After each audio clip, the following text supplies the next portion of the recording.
We're on. Welcome to the DGR podcast, Ian.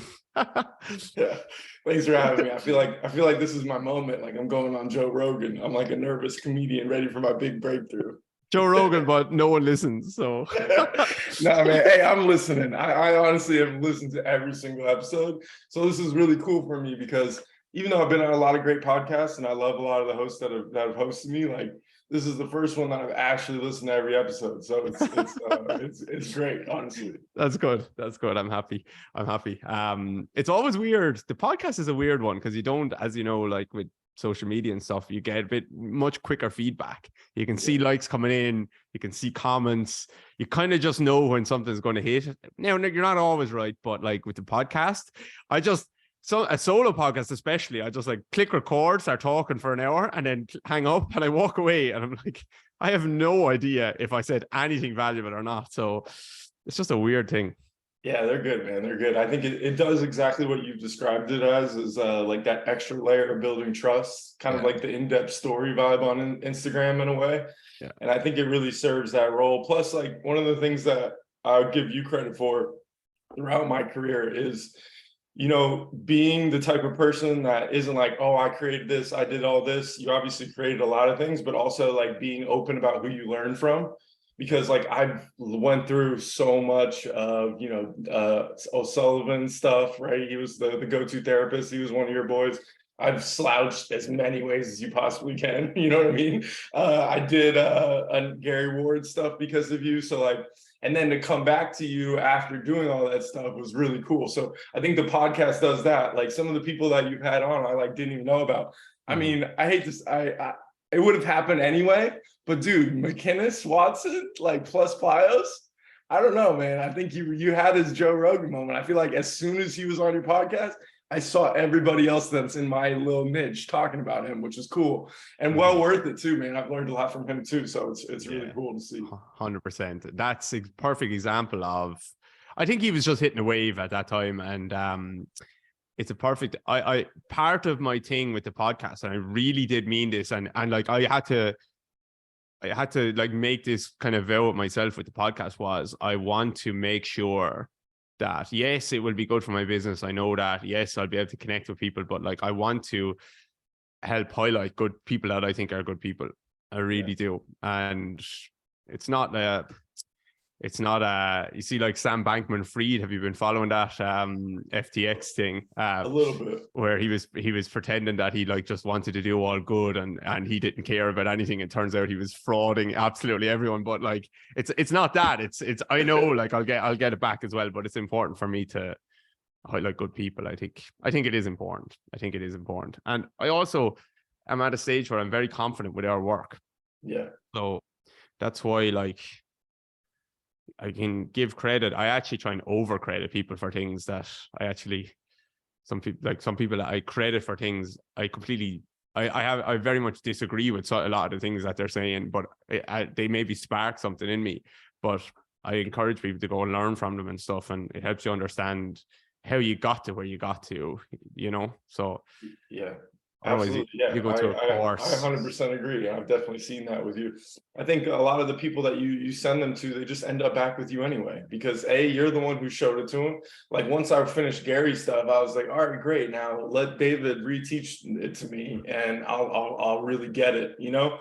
So like, I think that happens a lot anyway. So it becomes a win-win. And that's why I bring up Joe Rogan, because honestly, like as much hate as Joe Rogan gets, you cannot deny that Joe Rogan brings up young comics and other people around him. Yeah. And I mean, that's just the best thing to do, man. We're supposed to be helping people. It's not just help your clients, it's help everybody in a way, you know? Exactly, man. So what's been going on with you? I'm a new dad, so my son Maverick is 9 months old. So I just Congrats. I mean, there's really nothing like it, you know, just spending time with him and having those little moments in between work and everything are worth the world. Is Maverick named after Maverick? No. It's funny, we get that all the time, and I'll usually actually say that before you ask, but I did this time because like I've seen all of the Scientology documentaries, and I'm like, man, I do not want Maverick being associated with anything. Even though like I love that movie, honestly, it was one of my favorites as of late.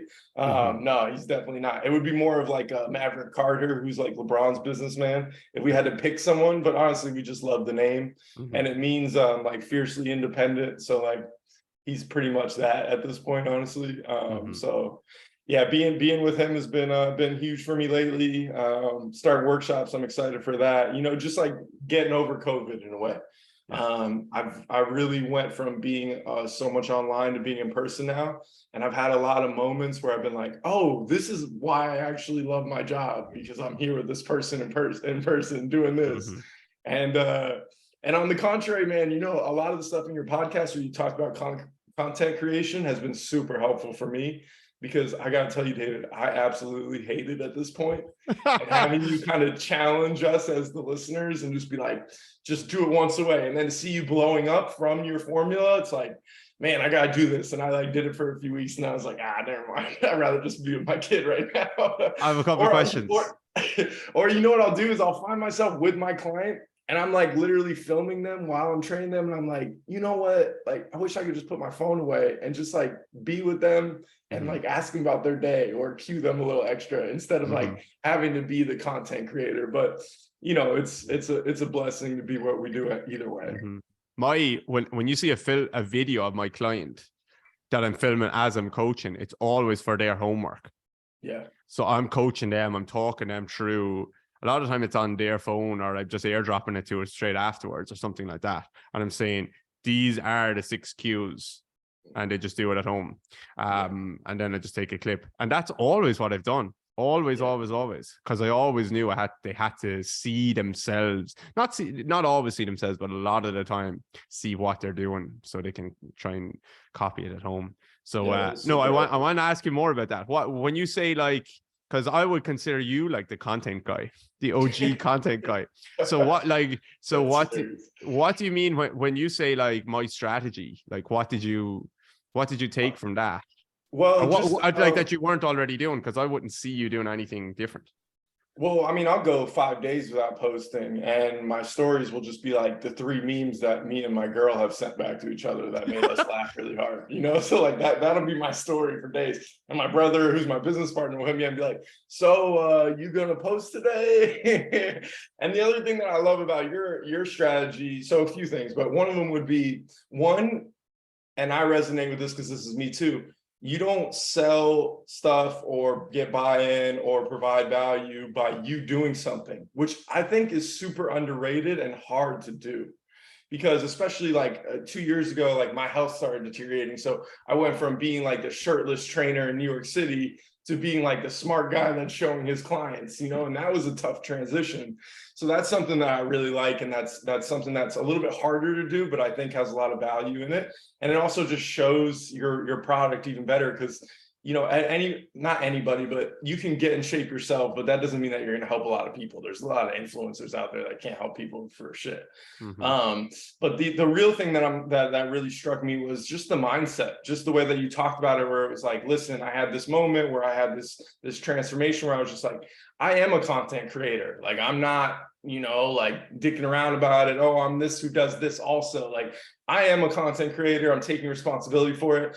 Like, because my brother is so good at a lot of that stuff, and he does the video, he does a lot of like the online stuff, I kind of use that as almost a crutch and got away from like, hey man, like you are the brand, you know? And it was like, well, I have Carlos, I have UN, I have all these great clients that will do all this stuff and I can just use them. But I got away from being the brand. So just that mindset of thinking like, I am a content creator was really big for me, and it fired me up for a good like 2.5 weeks. That's all you need, a couple of weeks. Yeah, that was a big shift for me. It really was. It still is now, but that can go 2 ways, where you like put too much pressure on yourself. Yeah. So if I really feel like I just need to take a break for a few days, I do that. But I am a professional. That's how I view it. I'm a pro at this. Yeah. I'm a pro at my job. That means I can't just fucking not do it. Yeah, I think one of the things that's also a big hang up for me that I wouldn't necessarily say is a big lesson that I've learned from you, though it's possibly I could have, but the idea that not everything needs to be so high quality too, which is a really common theme that you'll see people tell you on Instagram. But because some of our stuff is such high quality in terms of audio, the sequences, the 2 views, all the stuff that a lot of people know us for, probably what you're talking about when you talk about content. It's sometimes hard for me to just put it on and just be like, oh, boom, here's some like me just talking stuff, you know? It's easy to do in my stories, but to make it into a post, I don't know, I kind of make a wall out of it for some reason with doing that. But I think I need to do more of that stuff. And all it takes is that one post that has low quality and it does so well. And you're like, wow, okay. So I kind of just need one of those, I think. 100%. Just strip it back. Just say everything is content. Everything is, if it's good, it's good. It won't matter. You might not get as many views and stuff sometimes, but that's the mindset around it. It has to look really nice, which is good. Like whenever you can, I have a mindset as well, is whenever you can do something better, do it better. Yeah. But if the option is not to do it at all, or just to put like something up, just put something up. Yeah. That's, and I've done that, you know, you get 40 likes on something, you're like, damn, I'll delete this later. Yeah. Or you like have one of those like introspective coaching ones where you'd be like, what do you think about this? What do you see? And everybody's like, didn't see anything, moving on. And you're like, didn't provoke any thoughts of that one. I know. But that's it happens. It happens. Exactly. What's the story with workshops? When are you teaching? Who are you teaching? Where are you teaching? We're our first one's in New York with at Motion PT. My friend Josh Park, kind of like a big PRI guy. He's like one of my mentors. He's hosting us there. Really excited for that. The workshop's 2 days. I basically just teach everything as much as I possibly can in a weekend, honestly. As you know, like a lot of people would have kind of originally found me as the mobility guy, but at this point, I would like to kind of consider myself more as like I'm starting to really like the word like concurrent training model guy, you know, like just like working on 7 things at once, doing them at a good pace, but not only focusing on one bucket and then ending up with all your buckets filled after a decent amount of time. So that's kind of what the workshop's about, you know, working head to toe. And it's tough to add everything into that, but I think we do a good job. And the way that I solved that was just by doing so little lecture. So like I lecture just enough to like talk about the big ideas, but I'm basically just like teach it, you feel it by doing it, and then you coach the person next to you, and just like the whole weekend's like that.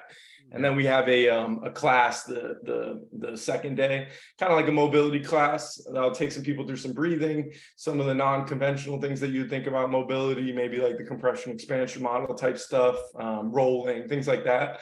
That a lot of maybe the FRC squad is kind of like overlooking or thinking that's not as important. And then we just finished with questions. So I'm in New York 3/18 and 3/19. I'm going to Jeff's place, the Flexible. I was gonna text Jeff and be like, Jeff, I'm doing a podcast today. Guess who's gonna take this in first spot? I'm promoting it across all platforms. I'm dropping the link in Reddit to get the numbers up. But yeah, I'm going to his spot 520 and 521. Nice. I'm really excited for that. Big fan of Jeff. So that'll be fun. Too. That'll be great. Yeah, the workshops are tricky. It's so tricky. I have found like more and more, just the people love the practical work. They really do.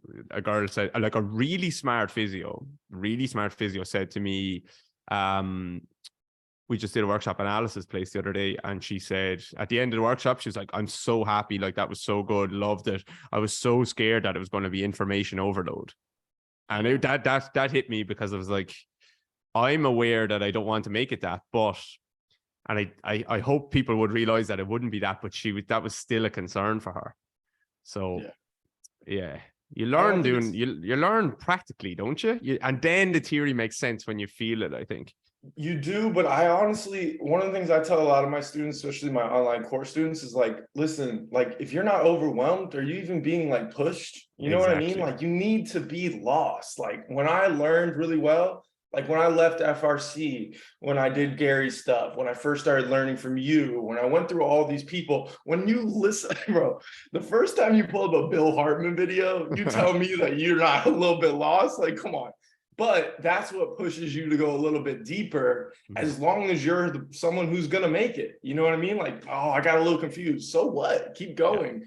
But then again, I think to me, the best thing that you do in a workshop, everybody's different. So some people are note takers, but to me, I just bring a tripod, like a little mini one, post that shit up. Every single time you're coaching, I'm watching you. I'm listening for cues.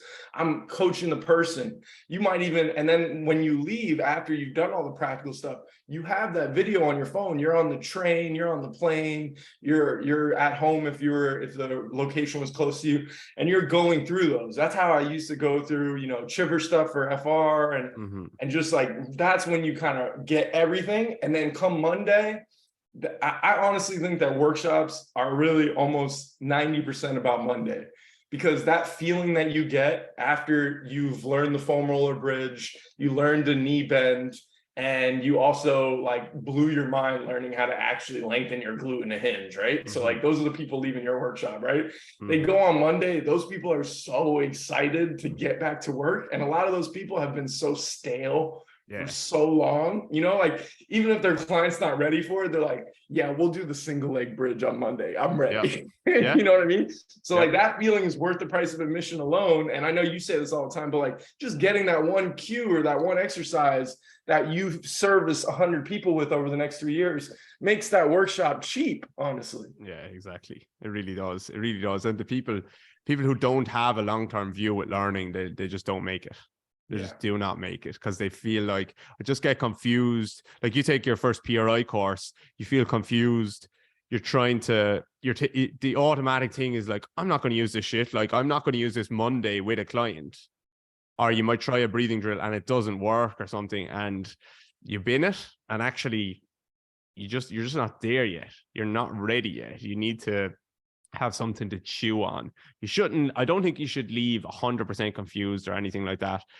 But you should leave confused about some parts. Absolutely.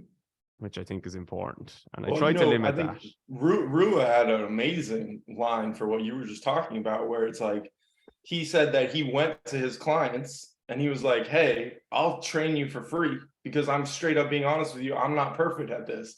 Pressure leaves. You start and then you can experiment a little bit. I mean, that's one of the big ways that I've learned also, especially with like any of the compression, expansion, or PRI stuff, because I'll have like friends and like colleagues that like I kind of mentor, like that's one of my favorite things to do is like maybe train a trainer, like, and give them a little bit of a discount or some extra time. And then you use that stuff on them and explain it to them. And they ask you questions. As soon as they start asking you questions, you're like, I don't really know this. You know what I mean? And that's happened with me with your stuff plenty of times where I'm like, I'll be teaching something and I'll be like, I don't really have an answer for that. What would David say? I don't know. So it's like, I need to go back and get better at this, and it's motivating. Yeah, 100%. Teaching is the best way to learn. 100%, million%. And actually, a lot of the time, you don't need to give discounts. You don't need to work for free. If you have a good relationship with certain clients and you're just honest, which is like, and it's actually stuff that I think I know really well, but with certain clients, I'm not sure if it's going to work. I'm honest with them. I'm like, we're going to try a few things. Let's see what happens. Okay, happy? Let's go. And if they trust you, you're good. But I understand some people will struggle with that because they aren't quite there, or they're a little bit more insecure, or it feels like financially, like I put so much pressure on myself to make sure I keep this client. So I know it's a tricky one, but that's the place you need to get to. Yeah, that's a good place to be. So how would you explain what FRC is and what are your thoughts on it at the moment? Big question. Because you're the FRC guy. Yeah, exactly. Right. The guy. So FRC would be, I would just say it's a systematic approach to training your joints. So, everybody says mobility work is strength training. The mobility work that they are doing is going off of the same strength training principles, progressive overload, training short and long ranges, training eccentrics, all the same stuff, just put into a specific model on training joints. I think it's phenomenal. I think it's amazing for someone really earlier in their career, because it peels back a lot of the layers of kind of dogma in the industry of what you would really think about training. I think right off of the bat, maybe the most glaring weakness is open chain. Like almost, I don't know, maybe 50% of a lot of the stuff is open chain, which isn't really a big deal for the shoulder, in my opinion. But like when you train the hip and the foot, open chain all the time, like especially like, you know, getting from years ago, getting involved with your stuff and Gary's stuff, like, you know, 15 knee bends could be more beneficial than 50 ankle cars, because just the way that it's your body's shifting over and moving the bones for you is going to be way more beneficial in the long run. And most of the people that you're working with are going to get up and walk away. They're not going to Jiu Jitsu roll away or ISO MP away. You know what I'm saying? Then another thing that would say, to play devil's advocate, as you can tell, I've played in my head many a times with this subject, is to think about Jiu Jitsu. Like, you need to be realistic and say, like, look at Dre, look at Dewey, look at a lot of the people that are there and say, all right, well, where was the system born out of? And it was 100% born out of martial arts. So for you right now, going and, you know, wrestling Chris for hours, I think you would find tremendous value from using FRC principles, different positions, you know, like closed and open chain internal rotation of the hip. Like that is a lot of jujitsu. Doing isometrics at the end range of your shoulder when someone's trying to rip it off, that is the capsular work that they're doing. So it really does have a place in, I think, any system, but I think it's also really easy to go overboard with it. And your whole entire day is this or that. And especially with a specific client, like me, for example, I really hit a roadblock with FRC. Because I wasn't enjoying it anymore, which is maybe the most overlooked thing as a trainer for your client, right? Like, do they even want to do this? Like, maybe that's important, you know? And then B, I don't really need a lot of range of motion for what I want to do, to be honest. I play basketball. Like, what are we getting? Quarters? Like, sometimes I have to lean and get low and get some good shin angles, but my shin angles are always accompanied by my heel being up. So like, I don't really need all that much crazy stuff. Like my overhead shoulder's always been good. So like, I don't really need these deep range of motions. I don't even need to deep squat, which my squat's terrible. So I found myself being like, well, do I want to do that? Or do I want to lift weights? Do I want to do plyometrics? Do I want to spend my time doing these other things? And then the culminating sentence of the whole discussion is, cars are incredibly valuable for everybody and they don't take a lot of time. So I still think that they're amazing. Like, I have baseball athletes right now. They always do elbow cars. Like, they're youth baseball athletes. Like, why wouldn't you possibly keep your elbow moving? Even if it's just from a recovery perspective, just bringing fluid and nutrients into the joint. Things like, you know, the knee too. I know you use a lot of that stuff. Just keeping tibial rotation. Great idea, you know. So the cars really are the crown gem of FRC, I think. And even though them always being closed chain or open chain can be a little bit of a weakness in my mind, I think that they're brilliant. And all of the creators, especially Dre, man. I mean, the way that Dre is, talk about lecturing and what we talk about with workshops. If I'm going to listen to anybody for 6 hours, like, put Dre up there really hot, because he's going to tell you a story. He's going to laugh. You're going to laugh. You're going to feel a little bit challenged. So he's great. So I can't have enough nice things to say about them. And then even Hunter, man, like, Hunter is one of the best people in the industry. Like, if we're talking about like heart and just being a good person, if you ever talk to him behind the scenes, he's a really good guy. So I love all the people they have. Yeah. They definitely have good people. I had that massive realization. It's interesting that you say it, probably this week or last week, about the creation of FRC, where it came from, Jiu Jitsu. It just clicked, because since I've seen it, like, I'm like you, I'll always play devil's advocate in my own mind much more than I will. Well, I know I do a lot. And I try my best to be able to straw man and steel man something. I can see lots of benefits of FRC. I can see a lot of, I haven't spoke outright too much, but I can see a lot of like bullshit with it, and areas where it's not doing what people think it is. But it really made sense when I was like, Dre does jiu-jitsu. Someone is trying to rip your arm off. Like put it better. Someone is trying to isolate a part of your body into its weakest position. So he decided to strengthen every part of my body in its weakest position in the most isolated way. Yep. Makes sense.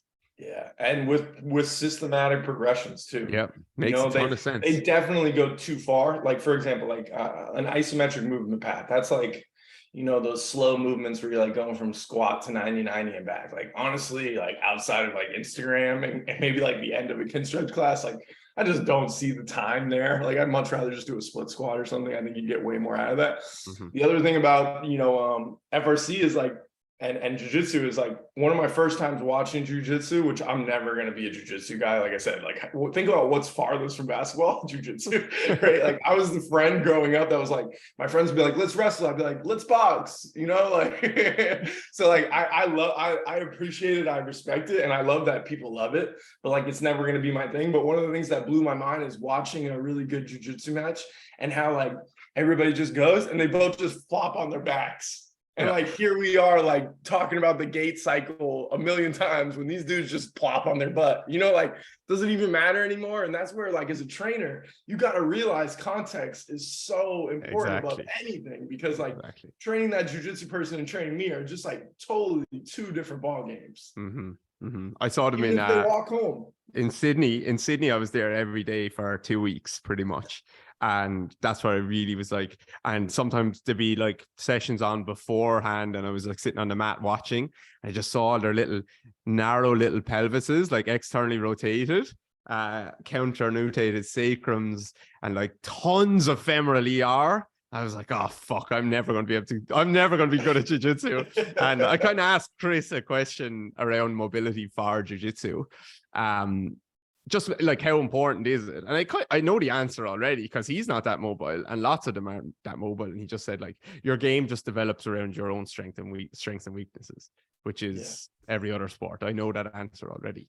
But that's also why they make such a big deal out of it, because again, like just like in any sport, when you have that competitive edge of being able to be strong in that position and everybody else on the mat doesn't even have that, that's when you really get elite and get to that next level. Just like in basketball, someone will be able to jump 3 inches higher. That pays off real quick, or jump faster even a way, Mm-hmm. Yeah. I think with FRC, like the reason I've not been vocal about it online is because I'm not vocal about anything. Like, I don't try and go too heavy on anything, but you couldn't really, if Drake came like at you, you couldn't argue, because it's logical. It has like science behind it. It's very logical, but I don't think they have an appreciation or an understanding that the representation of each joint range of motion is an overall representation of your movement strategy through the world, not just, oh, you're missing shoulder, hip internal rotation and hip internal rotation, so we need to train shoulder and hip internal rotation. Like, there's a very clear and obvious reason as to why you're missing those motions on that side or the other side or both sides. And I've seen people that have like isolated it more and more and more and not improve, or isolate it more and more and more and improve those joint range of motions and continually feel worse and worse and worse as a result. So, but it's hard to argue that, because you don't have it's easy to say you just made a specific area more mobile and stronger, and you should be able to extrapolate that means that the body moves better, but the body is not just the sum of its parts, each of its parts. It's not a machine. You just plug all the parts in, and there's actually a coordinative element. The nervous system has to coordinate all these tissues together, and I really don't think that it accounts for that. It does intramuscularly, but not intermuscularly.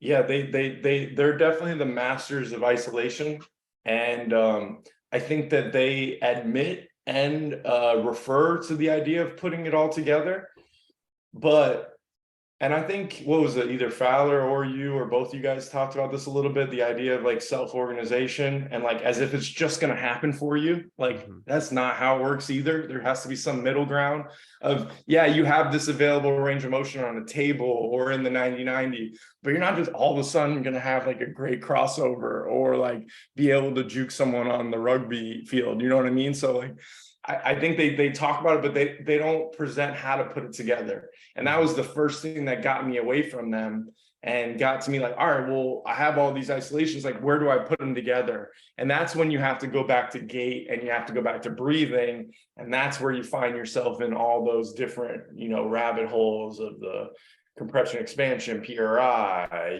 Gary Ward, all these places. And it's like, okay, well, this makes sense. And then also to their credit, like they have so much material that they can't even teach it in 3 days. So like, when are they going to all of a sudden just be like, oh, let me just add in walking now? You know what I mean? So it's tough. And I'm sure that resonates with you as someone who puts together workshops, as you said, like you're not even teaching upper at your workshop and it's hard to fit everything in. So like, imagine the lecture going through every car, every joint, you know what I mean? It's not possible.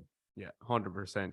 And they don't need to be the people that put it all together. They can be the people that teach you a specific thing. Yeah. Like I'm not teaching people about the bodybuilding aspects. I'm not getting people in my workshop teaching leg extensions and leg presses and hamstring curls like that. Doesn't mean I don't think it's valuable. Doesn't mean that I don't use it with my clients. It's just not, there's better people to teach that stuff than me.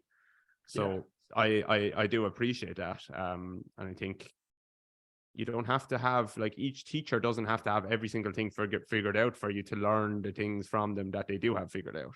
Yeah, I completely agree with that. It is boring though.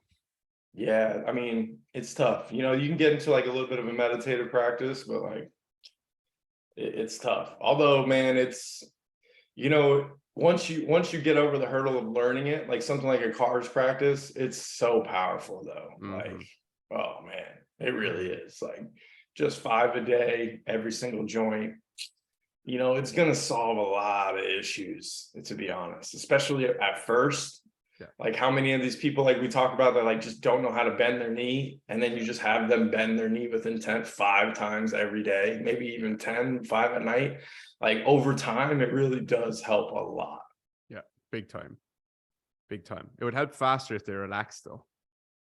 That's true too. And that's another thing that we didn't really touch on, is like, that was another thing that really kind of drove me away, or not even drove me away, but had me look elsewhere. Is like, you meet a lot of people, especially when you train people in New York, that like they're clenching their butthole, they're irradiating all the time. So like for me to have them irradiate, it's like, they're like, all right, more of the same, great. Yeah. You know what I mean? And I can get more, I can get 5 degrees more with my shoulder when I do, but it's just layering on more tension on top of the tension that's there already. Yeah, and it's global, it's everywhere, which is really bad for fluid movement, which is another thing that I love from the Go-To Physio, is that quote that he loves to use about the effortless efficiency. That's just such a great concept to understand in training. And I think that irradiation is basically the opposite of that. You know what I mean? And you can coach cars in different ways. Like, hey, let's do a rep where you have as much range of motion with as little tension as possible, which is something I do. But yeah, that was another thing that really kind of like led me to the breathing stuff, because it's like, what if this person just relaxes and they get 15 degrees of shoulder and hip IR, and then we don't need to do any of the mobility work? They can just train, get stronger, change their body composition, be happy, sweat, and knock off 40 check boxes instead of like the 3 that I was going to pails and rails them into. Yeah. And, one of the big moments that you have to have as an FRC person is like, you show a client a before and after, and you're like, look, you gained 10 degrees of hip IR. And you're like so proud. And they just go, oh, all right, cool. You know what I mean? Where's my abs? Yeah, you're like, yeah, but like I still suck at basketball. And like I still have a little bit of toe pain. And you're kind of like, yeah, but like, look at your cars are great though. And it's like, all right, maybe this stuff's not as connected as I thought it was. Yeah, that goes for PRI too though. It's the exact same. It's the exact same. It's not that hard to make changes. really quick changes. Same with manual muscle testing on the table. Like, you can do so many things to make a change. You can show people person of before and after. You could just turn up the music. It's pretty easy to make changes, but changing their movement strategy, that's the fun thing. Yeah, I'm having a hard time with PRI right now. I still haven't taken a course. People still ask me like, yo, you're a PRI guy, right? I'm like, no, I'm not. I haven't taken a course yet. I've done everything they could possibly put out for free. I watch all their stuff. I've referred and collaborated with so many practitioners, but it's tough, man. You know, I'm in this position. I think this will resonate with a lot of trainers. Is like, I'm in this gray area, and I purposely put myself there by being an FRC person. But like the idea that like people with injuries are coming to me, and I'm kind of like, yeah, like I could, but I also would just rather be the second step, because that's how the model is supposed to be. You know what I mean? Like, go to the physical therapist, get going with them, and then come to me. And I just had the reverse happen, where one of my longtime clients, who's like put on 15 pounds of muscle and like, you know, doing so much better, like has like 1 out of 10 pain compared to 10, and has very few flare-ups instead of every single week. And I said, hey, you know, I really want you to get over this hump. So like, let's find you a physical therapist. She moved to Denver, sent her to a physical therapist there. That's a PRI person. And they immediately looked at my program, and they're like, I want you to stop doing everything. I want you to only do your PRI drills, and I want you to walk. And I was like, damn, couldn't have found a middle ground, huh? You know, like this person. And of course, you know, me, from what I would say is being experienced, I was like, all right, yeah, like, let's go with what they're thinking. Like, I didn't want to mess with the person's head who was going, you know? Yeah. And she was like, yeah, okay, so let's try it if you think that's a good idea. And I'm like, yeah. A week later, started feeling better, and, you know, we'll see where it goes. But yeah, man, PRI is tough. It's tough. I don't know whether I want to fully jump down that rabbit hole yet, because I feel like it's a step in the wrong direction away from training. Even though it can be integrated into training, can I get by with just being even better with the compression expansion model stuff and integrate that into training, and not need to go all the way down to like, I'm going to adductor drop test every single client and then retest them? Like, the retesting as a trainer is like, oh, it's the worst. You know, retesting, I had this exact conversation at our workshop this weekend. The retesting in general is mostly bullshit. It's mostly bullshit. It's people trying to be witch doctors. It's like, oh, look at you before and look at you after now. And they might retest, because I fell into this trap, retesting 20 times in a session. After every fucking breath, every time I did a little tiny thing, let's retest. It just drives people insane as well. It drives yourself insane. So I would say a lot of pressure. Yeah, but it's bullshit. Because if I maybe it's just that I'm in a place where I'm really clear about what I'm trying to do. It doesn't mean like, I don't mean to say I'm really like, I have everything figured out or anything. I'm just have clarity around what I'm trying to do with my clients. And if I identify something, right, okay, here's a big thing, big elephant in the room, we really want to change this. And I know here's the things that I'm like, I get predictable, repeatable results with this type of issue when I train this type of thing. So I'm looking for predictable and repeatable all the time.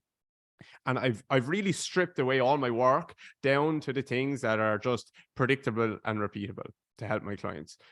So I've identified something, and I've identified what I want to do to change it. Then if it doesn't change in 5 minutes, it hasn't changed anything for me. It just means they need to practice it more. It really hasn't changed anything.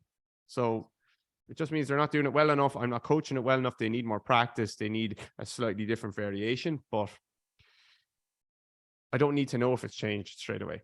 I can fucking see it. You know, if I'm coaching the exercise, I know if it's changed by how they're doing the exercise.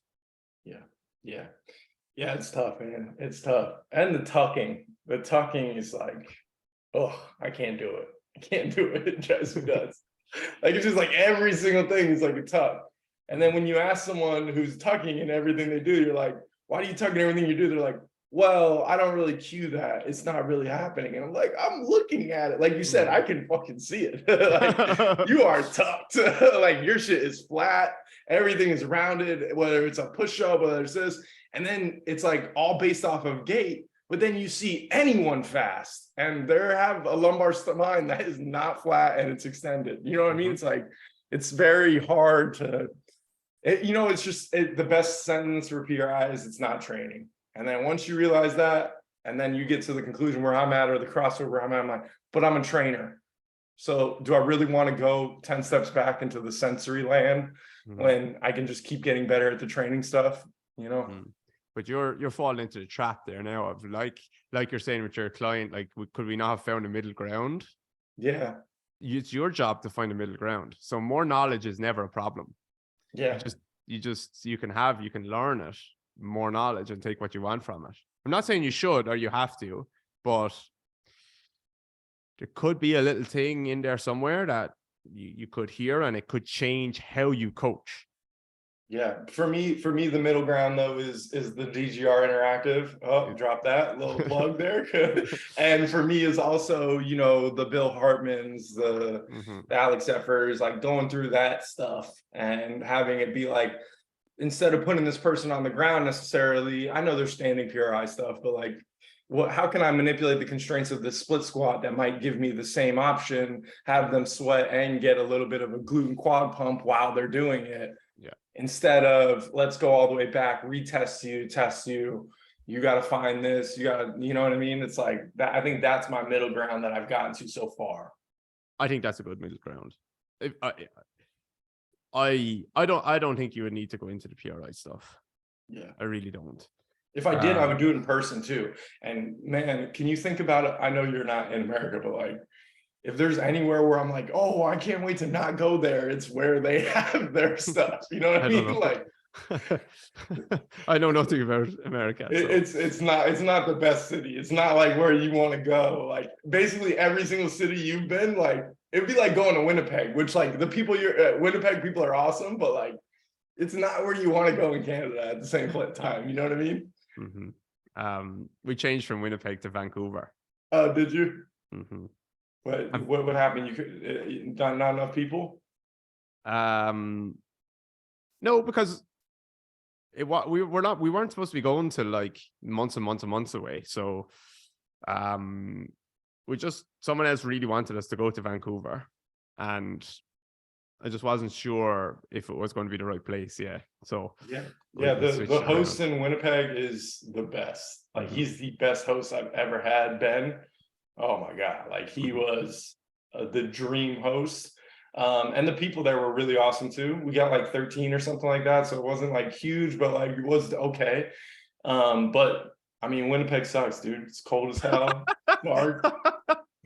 Sorry. I have no idea what Vancouver is like, but I know it's a bigger city. So it's cooler for sure, just by default. Same thing with like going to Indianapolis. Like, I don't know, I'm spoiled, man. I grew up in Miami and South Florida. I lived in New York City. Like, you know what I mean? It's tough to beat. Yeah, I know. Yeah. I grew up in Ireland, so there's a lot of nice places. Well, look, I love Ireland. It's great, but well, actually, no, it's the same, because if I'm going somewhere, I want to go somewhere really nice, not somewhere that's also cold and rainy. So, I want to go somewhere really nice. But Vancouver sold out before we released the tickets to the public. Nice. The guy just sent out his email list and he sold 30 tickets or something like that. So that was took pressure off us. Yeah, so it'll be good. I was going to say something else there with PRI. Yeah, I don't know. I'm grateful for I do a lot of the time, like, make sure people know the source and stuff like that. I'm grateful for like what I learned there, but if I look back on what I'm using now, it would be like almost nothing. Yeah. And I think there's people that, like you've talked about before, I think there's people that need PRI to that degree. Like when you look at someone's teeth and they're like all crazy, they have a closed nostril. They have their glasses have been prescribed wrong 7 times. Like there's people that definitely, like, their first stop could definitely be PRI and it would be amazing. Yeah. The things they do are amazing. The practitioners they have are amazing. But like we said, it's just I don't think it's the right step for me. And I've been battling it for years, but that's the middle ground I've chosen right now. And I'm happy about it. Yeah, 100%. No, I'm super grateful that someone like Ron Oruska exists in the world to just be an alien and have all that knowledge. And I have benefited directly and indirectly from him teaching me and teaching others who then go on to figure things out and tweak it and stuff like that. So I am grateful for that. I've had people that have come to me that have gone down the rabbit hole, got the teeth stuff, the eye stuff, and then I asked them to show me how they're doing a breathing drill. I'm like, I wouldn't expect the breathing drill that you got to day one to work, never mind all the other stuff, because you still don't know how to actually even inhale or exhale. Yeah. So that's a tricky thing that I'm like, how is it, are they gone so concerned with all that stuff, the teeth, the eyes, that like, and the algorithm that like, okay, if I didn't just get an adduction drop test to go all the way down with a 90-90 hamstring exercise, then people just need to go into teeth and eyes. And actually, no, they just never coached it well in the first place. So why would it work? Yeah, the rabbit hole is deep for sure. So what do you, when you think about breathing stuff now, like where do you stand on ISA and all of that stuff?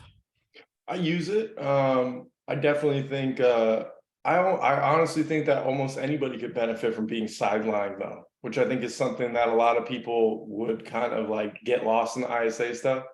Oh, it's like, yeah, but they're narrow. It's like, yeah, but they'll be fine sideline. Like they're not gonna die, you know, like it might be even better for them because they might be narrow, but they're like super compressed everywhere. So just having the ground there where they can just be like, let me let go of that. Could be what gets them to get the best breath that they need.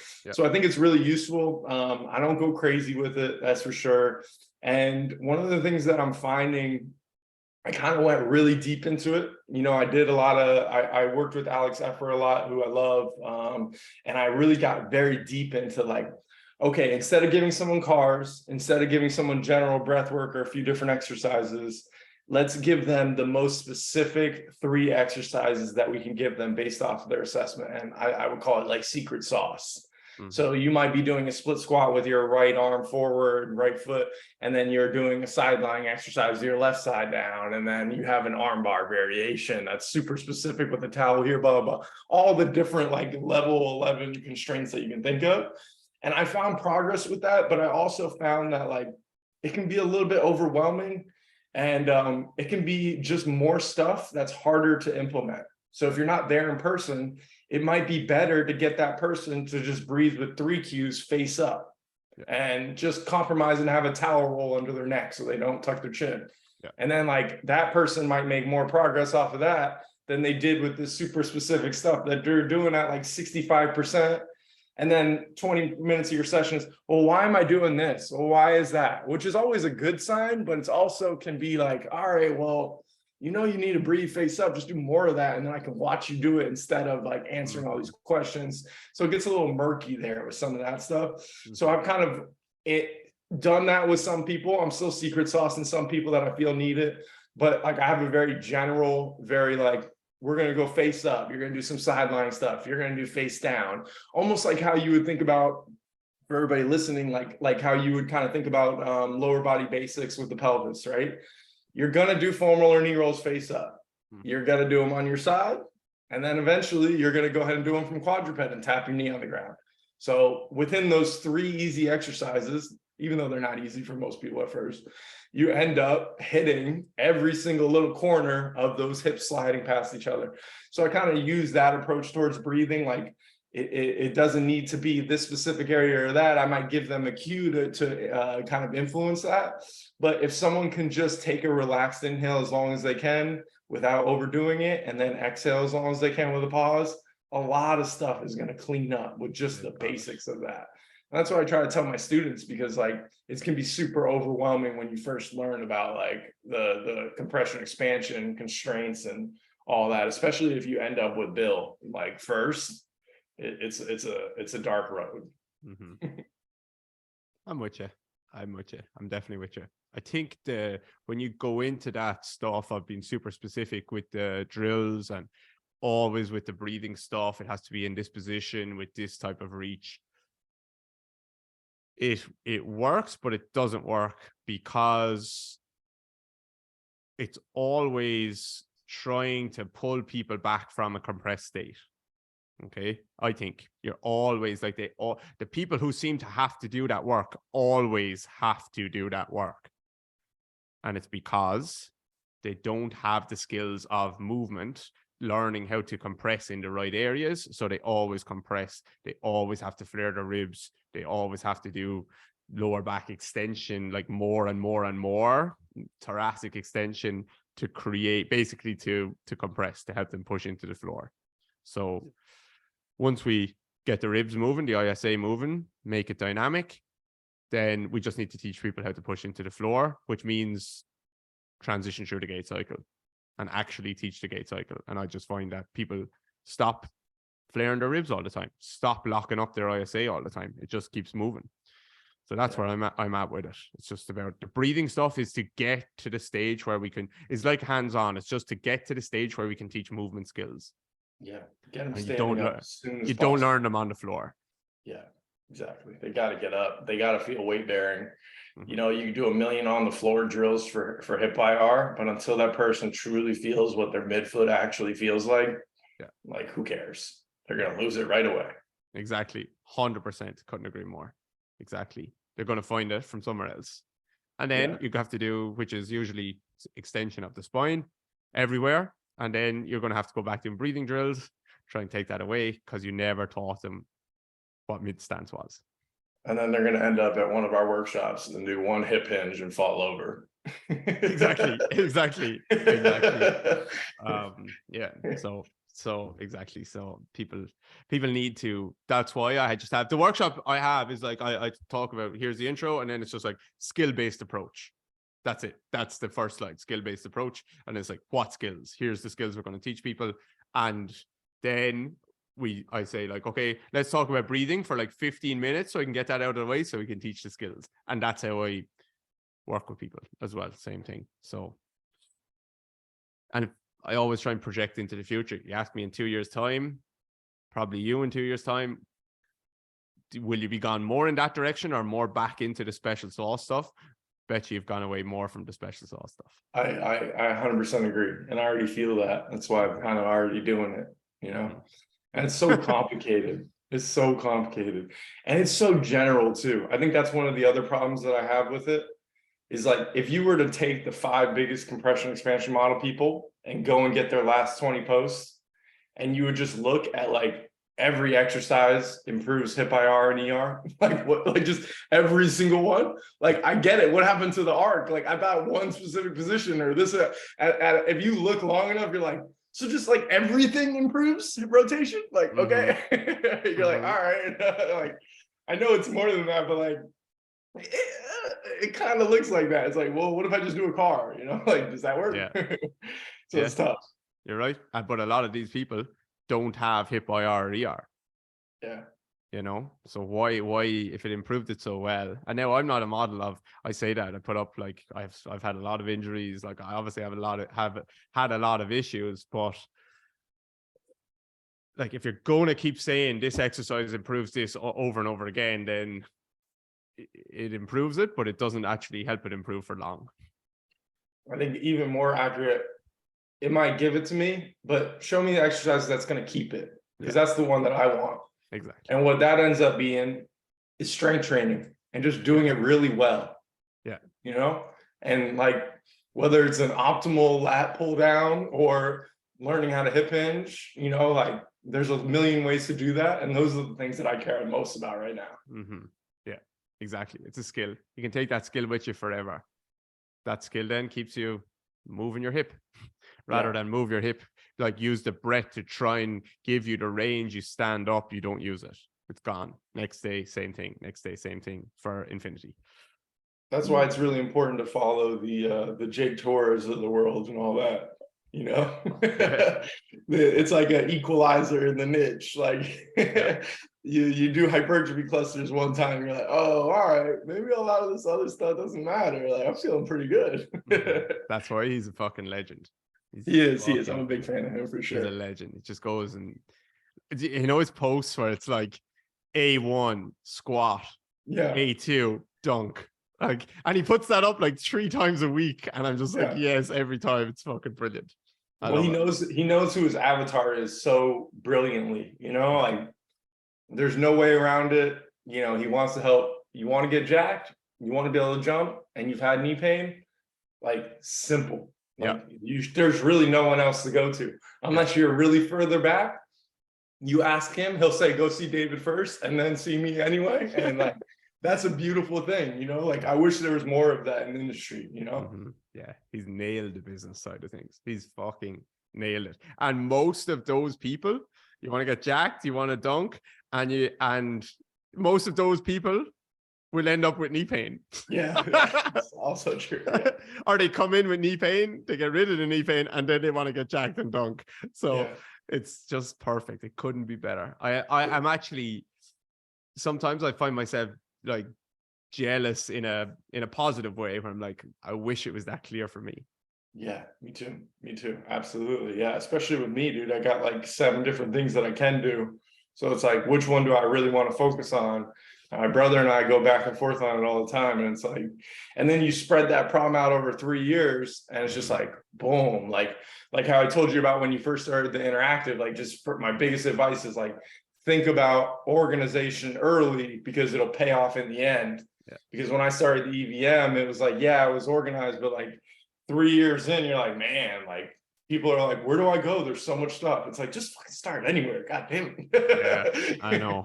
But that's not a good answer, you know? It's a terrible answer. It might be the right answer, but it's a bad answer for people. Yeah. And then they just see so much stuff and they just leave. Yeah. Or they don't consume anything. Yeah.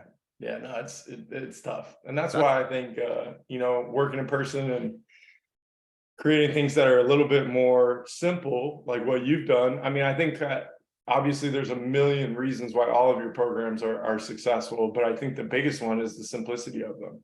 I think that's one of the ways that things that works for you the most. Yeah.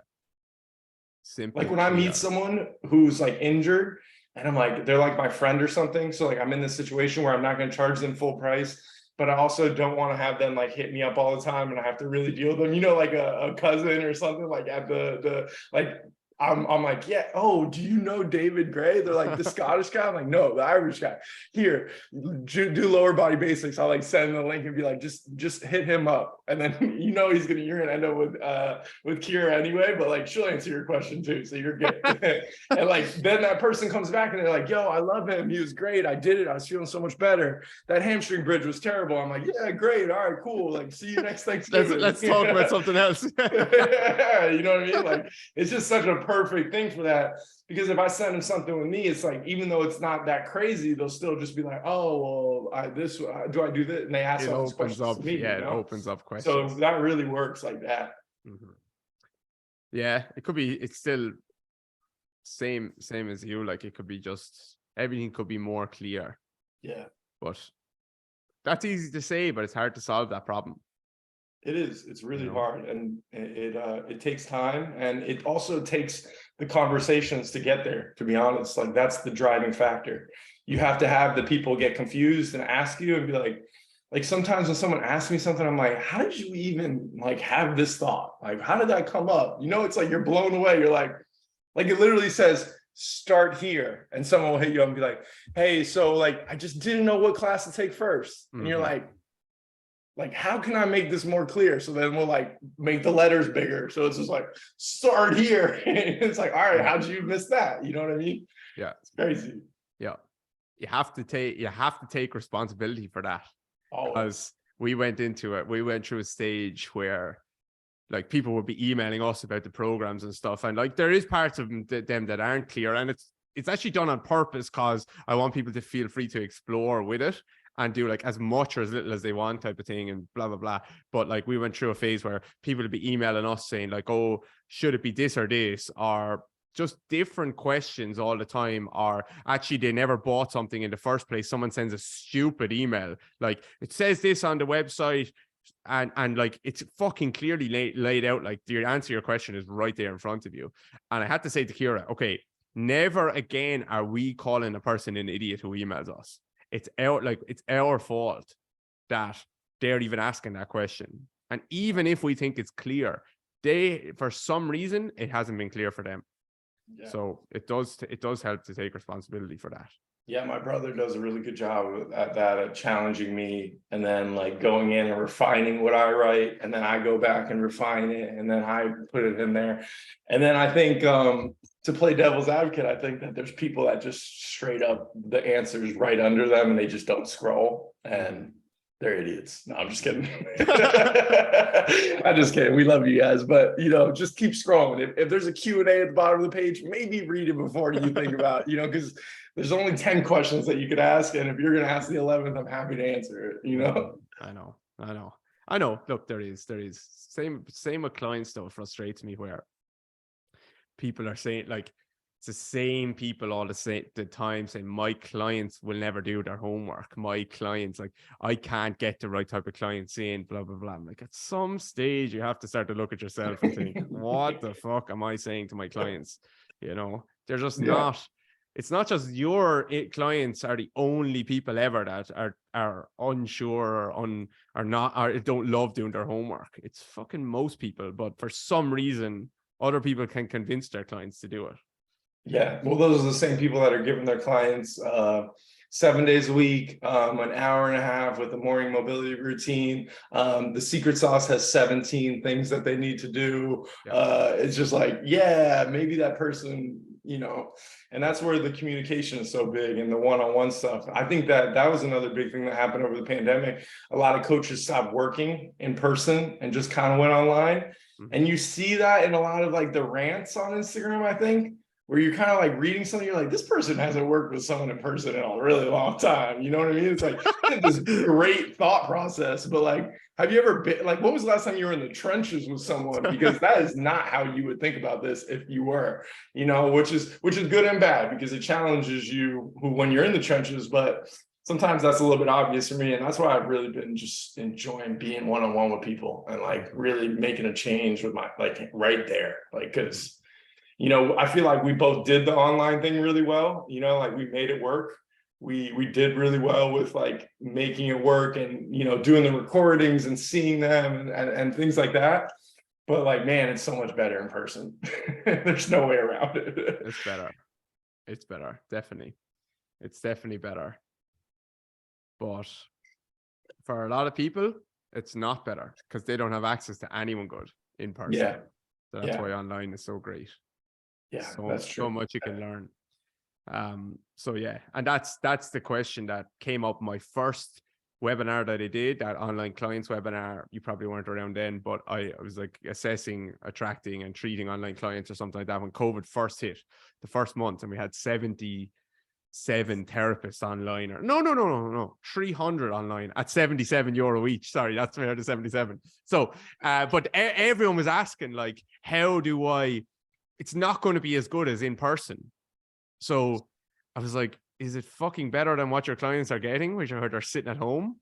Yeah. Can't get anything? The answer is yes. So just fucking do it and figure it out. And that was like the birth of the Irish Wonder Boy, huh? That day. Well, I did another webinar after that, a knee webinar a month later. So like everyone did the online clients one, loved it, blah, blah, blah. We made a lot of money. I don't know, someone can do, I don't do public math, whatever 300 by 77 is. And we did another one the following month, and it was the most stressed I ever got in my life. I was sick for a week after it, and I don't get stressed like that. But there was problems with the Wi-Fi. There was problems with the presentation. Someone had wrote to me beforehand, like 20 minutes beforehand, who I respected, saying, you better not be teaching all my stuff. And I was like, you fucking dickhead. Like, why you not only am I not teaching your stuff, I don't even think your stuff is good. not even good, like not even something that would be worth teaching. They just got that in their head. So like there was so many stressful things, and I was like, I'm never doing a webinar again. Yeah. So that was the birth and the death all in 1 month. There's some people that are even better online though. Not better online because again, like my client Carlos, who I post all the time, like we rarely ever do sessions. He follows his program. He sends form checks. Like, he's really in the process. Like, there's clients that can actually do really, really good online, you know, and they're just out there. Yeah. And you need to find them. And then there's other people that like don't send form checks. They wonder why things aren't going well. And that's where you have enough people that you can choose who you want to work with, because some of those people are more of a drain than a help in a lot of ways. 100%. I would definitely not fill in a form check. Not in a million years would I fill in one of those. Yeah. So I wouldn't do well online or in person, probably, for that matter. Well, we'll ask Chris how you're doing. See, Chris is too far away. He's like 2 hours away from me, so I can only train with him once every whenever. Well, we'll get your periodic report card then from him. Yeah, I actually want to get a report card from him. I'm going to say it to him. Well, he'll be doing this podcast, so I want to say to him, like, give me 10 things to 5 submissions or something like that, and like then test me next month and see if I'm any good. Yeah. Because he kept fucking catching me with the same thing the last day. Just kept saying, don't let me get my hand around your neck. And then, because you can't get out of it. And then like, I'd be like, he'd just wave his other hand around, and just next thing that arm had gone around my neck. I'm like, oh shit. So, yeah. Yeah, it's tough. I have a lot of work to do. So how many online clients can you take on, like one-to-one at a time? Man, I got up to like 30 or something at one point, and then I just like slowly kept letting them go. I think I'm at like 15 now, maybe. Some of them are different. You know, some of the clients I've been training for years, so I'll see them every 2 months. Some people will sign up for like a really expensive package, and I'll see them weekly even. So it's really a big mixture, but yeah, that's not the direction I'm going in. I actually, you know what I would really love is just to have like 10 athletes on there. Especially, you know who I really love training is, like, obviously training the highest level is awesome, but like that second tier of like a pro soccer player. Yeah. Like one of my soccer players, Jared, and he plays in Sweden, and Iceland, and it's just like, man, he's like on point with everything. He like really cares about it, like that level of like not gen pop, real pro athlete, but also not like you know work for Paris PSG, where they have 7 trainers and 3 physical therapists and all that extra. That like middle ground I love. That's like one of my favorites. Or youth, if you can get your hands on like a 14 15-year-old kid that just is like, they have enough money to train 3 or 4 times a week and they buy in, the satisfaction you get from that, it cannot be matched. I mean, you got puberty on your side. It's like a natural steroid. They're young. They like make eye contact with you. They listen. They do all their homework because their mom will whoop their butt if they don't. And next thing you know, they're like a different human every 2 months. And it's just like, man, this is so rewarding. So that if I was going to work with anybody online, it would be those people, to be honest. Like those are my dream clients. I'll put it out there. I'll manifest that. Yeah, they're good. The professional, like the professional that you're describing is perfect. They're so hungry to get better, and they don't have a ton of money. They have enough to pay you, but not enough to throw it away. Yeah. You know? Well said. And they can get better. Yeah, 100%. That's the other thing. Like, you know, my soccer player, his first year, or right before he met me, he was super injured. So just getting him to play every single game his first year with me was like huge. And now the second season is like, let's make you faster. Let's jump. Let's do crazy plyos all off season. Let's get you so strong that you can keep some of the plyos in season. Let's get delts, you know, let's do some glazy stuff like some Torah, you know, some of that stuff. And then you have this person who's like, you know, they never even really like to lift. And now they're like, hey, can you put an extra upper body workout in my program for me? And I'm like, yes, I can. You know, it's just like, it's hard to beat that. It's hard to beat that. Yeah, it's hard to beat that. That's the exact same. My favorite population, that's who they are.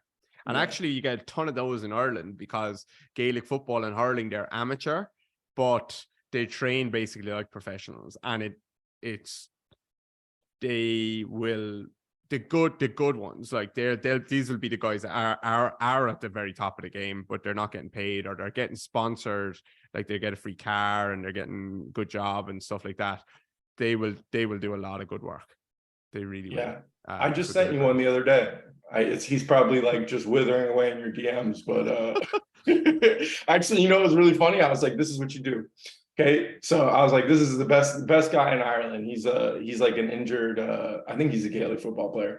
And he was like, hey, do you have any programs for like osteopelvisis? Like, you know, like one of those long ass things that's probably like some long diagnosis. And it's like really just like his hips don't move. Like, all right, cool, yeah. And I'm like, this is the stuff that I get. This is a perfect example of like that gray area. And I'm like, do I really want to train this person all the way from Ireland when he's already looking for a cheap program that's somehow designed for him for his long injury history, right? So I was like, you listen, you're in Ireland, go to David. He's the best guy there. And I'm like, don't DM him, email him. And if you get to Kira, ask for an appointment ASAP. I was like, is that good or what? That's a pretty good referral right there to prep him.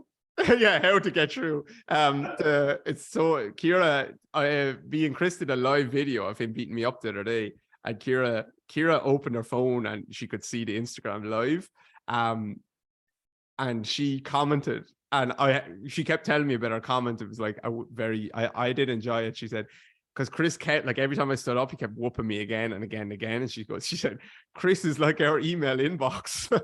It just keeps coming. So I'll tell her to keep an eye out for that guy. Yeah, that's good. The youths are good too. You just have to be, sometimes you have to hold them. Like, I don't know, sometimes there's a parent there. That's why I'm not envious of Americans, because the parents are fucking mental. Yeah, they are. I have with my two kids that I train now, the baseball athletes, like their dad is like such a perfect middle ground, you know, like he's there, he's driving them, he's willing to do anything for them. He'll talk to me and be very upfront. He's a good communicator. And then like when it's time to pull off, he'll be like, you're the expert. What do you think? Yeah. They started off with me. This is a good story for what I get, you know, like being the mobility guy, right? So they came down to Florida. They were going to be here for like 8 months. They reach out to me. They're like, we're interested in training. I'm like, all right. I put them both through an assessment. I'm like, this is what they both need to work on. It was like super simple stuff. They're both falling forward. They have no mobility. They're super extended, and they can't breathe. Their strength training is pretty bad. They've done 0 plyos, you know, like a lot of just like really simple things that like could easily be fixed. Mm-hmm. So I'm like, all right, great. So this is what we're going to do. And then he's like, hey, I also have them working with a speed guy. And I also have them working with another person that does strength training from like a fancy gym in my city. And I'm like, okay, cool. So I kind of take a step back. I'm like, let's just do 2 days. In between these 2 days, I'm like going super slow with them because I didn't want to injure them when they're already doing all this stuff. And then it comes back on me. So I like kept it really light. So like as the weeks went on, the kids would go home and they'd be like, yeah, we like Ian. We don't really like the other guys. And then it just slowly went. And then all of a sudden he comes in, he's like, so we're thinking about firing the speed guy. Do you know anybody? And I'm like, I'll be your speed guy. Me. Boom. Saturday, speed every single week. Oh, okay, nice. Great. And then 3 weeks later, they're like, he kept having him do this hinge where it was like a low cable and you're doing like a single leg deadlift, like classic. But like these kids are falling forward. So like, why do I want this weight to pull them into falling forward even more? So I kind of like explained that to the 3 of them, and they like were staying there and they kind of like all have this huge light bulb moment. And then they went home that day. The next session, they come back, they're like, so we're going to fire the strength guy. So we just want to work with you. And I'm like, man, this is great. I'm not the mobility guy. I'm just the guy. Yeah, I'm like, I'm your, and then the next time he comes to me, he's like, listen, I'm worried that he's not getting enough speed. Because at first I wasn't like, I'm going to sprint this kid every day. He was having knee pain. He hasn't had knee pain in months now. So then we increased the sprint, just like you should, right? So he's like, I'm worried that they're not getting speed. And then I'm like, okay, thanks for letting me know. And then I just added a couple of sprints earlier in the day, and they're like, you're the guy. You're going to have him for years. And I was like, I can't wait. Awesome. And these kids are good too. So like they really have a lot of chance. Yeah. And they're strong, like real strong. Yeah. So it's fun. It's so good. It's just a rare parent to find. Yeah, they're out there. It's kind of like that rare online client. And that's why I think, like everything we talked about, like your message, who you talk to, what you put out there as your dream client. That's why it's really hard for me to resonate with the FRC people, because like everything is mobility injury. You're not mobile enough, so you're going to get injured. Train the position that you are most injured in. You know, it's just like, well, what about like working with the people that aren't injured? Like, why do I have to be in this middle ground of like trying to be a physical therapist when I don't even want to be a physical therapist? So like that was a good lesson to learn. You enjoy, like me, it's just movement. Yeah. Just movement. I just love working with people who can move. I like being the first. Who can I move like being better, the first step. I like being the first step after rehab. I think that's I think that's where I have the skills that other trainers don't have, because I worked in a physical therapy office, because I've learned so much about that side of things. So like I think I'm really good there, and I think I can replace the terrible physical therapist that does the booty bands and all that stuff. And I really am confident that I could be your physical therapist, but I also am smart enough to realize that like I shouldn't be in the ideal world. And if you have anything that's seriously going on, like, who am I to pretend I did 10 years of physical therapy? Like, you know what I mean? Like, I'm happy to not be something I'm not supposed to be, you know? Yeah. Got to get those people to a physio. I'll send those people to a physio who's really good at diagnostics and stuff like that. 100%. Or a doctor or a surgeon where they get their scans or whatever. 100% good at diagnostics. I just like working at movement. They always appreciate it too. When you find someone who gets a better referral, and people realize when you're humble enough to be like, I'm not your guy, but I am the guy that's next, they're going to come back to you, because they're like, wow, this really worked out. And like, now I need to go to the next person. And then that therapist knows too. I've had a really hard time. If there's a great physical therapist in South Florida listening right now, definitely DM me, because it's tough. Like getting that circle in your spot, and you know you're going to be there for a while. That's the thing about New York, man. Like the roster in New York for everything is crazy. There's like 7 to 10 like world-class therapists in New York at least. Yeah. So like it's very simple to get that done there, you know, but not so much here. And I'm sure in certain parts of Ireland it's even tougher. It's tough. It's getting better. Or maybe I'm just my network is getting better.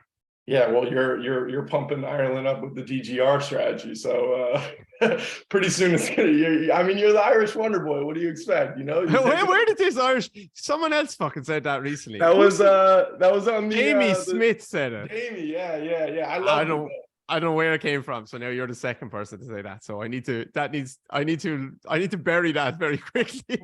No, you gotta let it ride, man. That's great. Because Irish people. No, if Irish people hear that, they'll fucking hate me even more. No, though, I thought they'll only hate you if you say it. You're supposed to just be uncomfortable about it, but then I am uncomfortable, exactly. Well, that's good though. Then they relate to that even more. You're sticking to your colors. You got a green sweater on, where you're on brand as hell. Yeah, but someone will then think that I somehow made it up, and they'll just hate me. Yeah. So anyway, no more excuses to hate me in Ireland. Yeah. What are you gonna do? So yeah. Okay. What else you got? That it? What else do we got? No, man, I know I kind of already have, but I definitely want to give you your flowers. I appreciate you and having me on, and all the things that you do. I literally own every single thing you've put out. So anyone listening, especially if you're here because of me, I love the interactive. I love all the programs. The new one's been great. I love like the classic Exos kind of like wall calf raise. What do we call them? The bent knee to straight one. I love how like something that's been around for so long, I can see how you see it and then put it in, and then all of a sudden it just becomes this like incredible weapon to tie in all the other stuff I've already been doing, because I've had people floating heels, I've had people hinging, I've had people lengthening the backside, staying long in the ribs, all that stuff.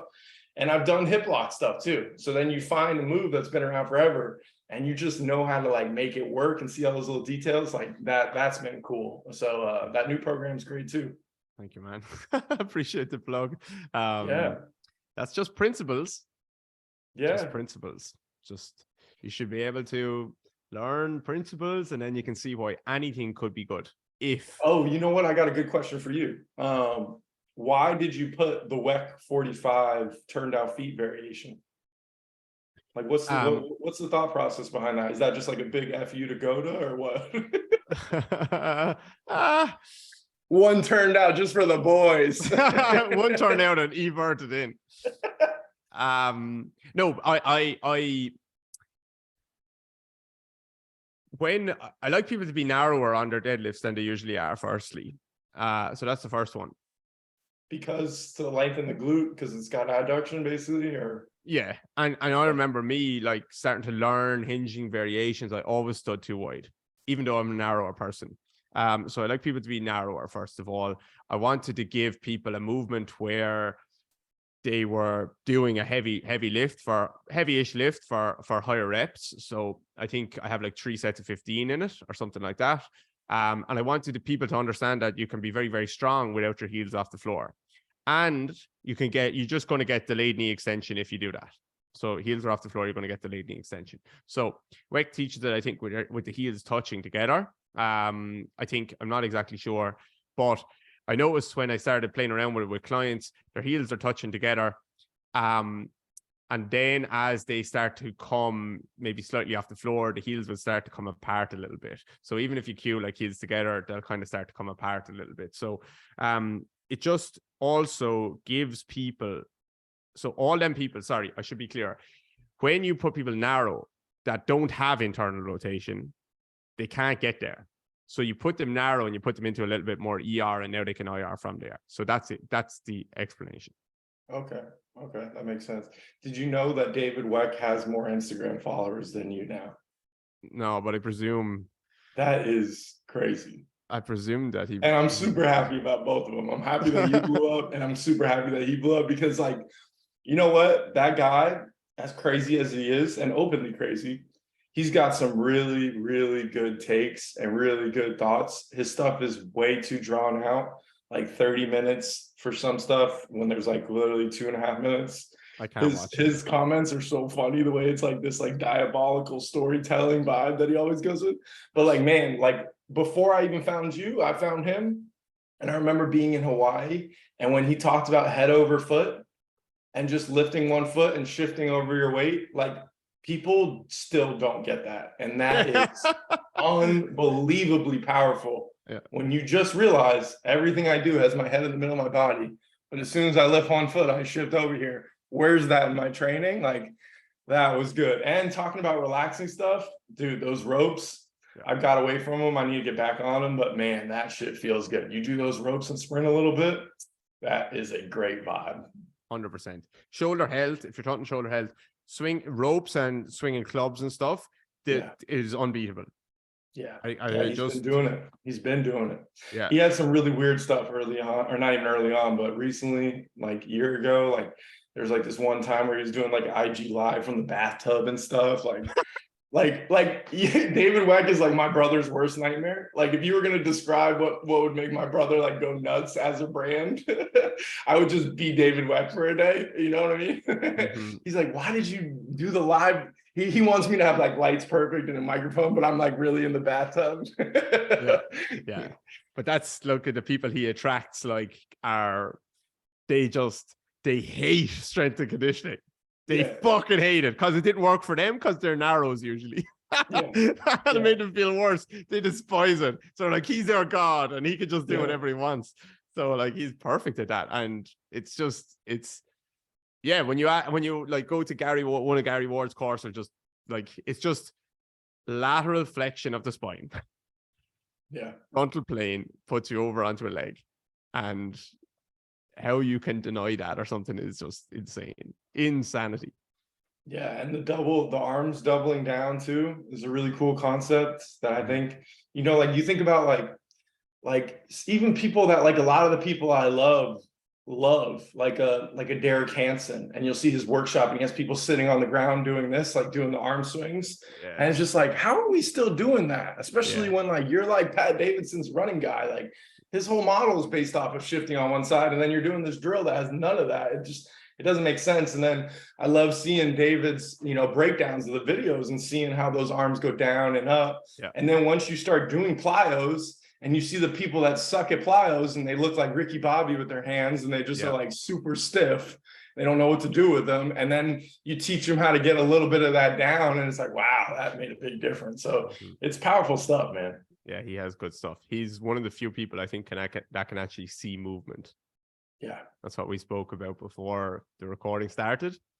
Lots of smart people out there talking, they cannot see movement. I promise you. They can break down every assessment, everything. They cannot look at movement and actually see what's going on.